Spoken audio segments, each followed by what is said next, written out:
اور جو شخص اپنے آپ کو اللہ کا فرما بردار کر دے اور نیکوکار بھی ہو تو اس نے مضبوط کڑا تھام لیا، اور سب کاموں کا انجام اللہ ہی کی طرف ہے، اور جو کفر کرے تو اس کا کفر تمہیں غمناک نہ کر دے۔ ان کو ہماری طرف لوٹ کر آنا ہے، پھر جو کام وہ کیا کرتے تھے ہم ان کو جتا دیں گے۔ بے شک اللہ دلوں کی باتوں سے بھی واقف ہے۔ ہم ان کو تھوڑا سا فائدہ پہنچائیں گے، پھر عذاب شدید کی طرف مجبور کر کے لے جائیں گے۔ اور اگر تم ان سے پوچھو کہ آسمانوں اور زمین کو کس نے پیدا کیا تو بول اٹھیں گے کہ اللہ نے۔ کہہ دو کہ اللہ کا شکر ہے، لیکن ان میں اکثر سمجھ نہیں رکھتے۔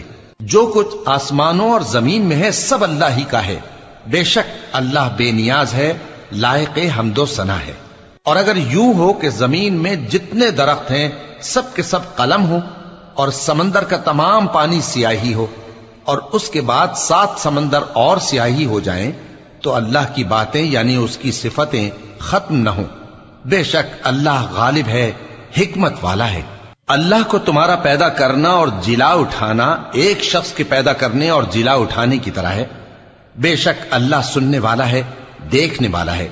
کیا تم نے نہیں دیکھا کہ اللہ ہی رات کو دن میں داخل کرتا ہے اور دن کو رات میں داخل کرتا ہے، اور اسی نے سورج اور چاند کو کام میں لگا رکھا ہے، ہر ایک وقت مقرر تک چل رہا ہے، اور یہ کہ اللہ تمہارے سب اعمال سے خبردار ہے۔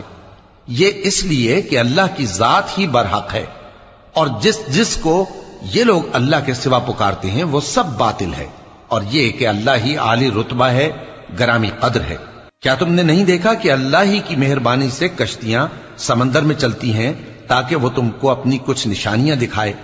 بے شک اس میں ہر صبر کرنے والے، شکر کرنے والے کے لیے نشانیاں ہیں۔ اور جب ان پر سمندر کی لہریں سائبانوں کی طرح چھا جاتی ہیں تو اللہ کو پکارنے اور خالص اس کی عبادت کرنے لگتے ہیں، پھر جب وہ ان کو نجات دے کر خشکی پر پہنچا دیتا ہے تو چند ہی لوگ انصاف پر قائم رہتے ہیں، اور ہماری نشانیوں سے وہی انکار کرتے ہیں جو عہد شکن ہیں، ناشکر ہیں۔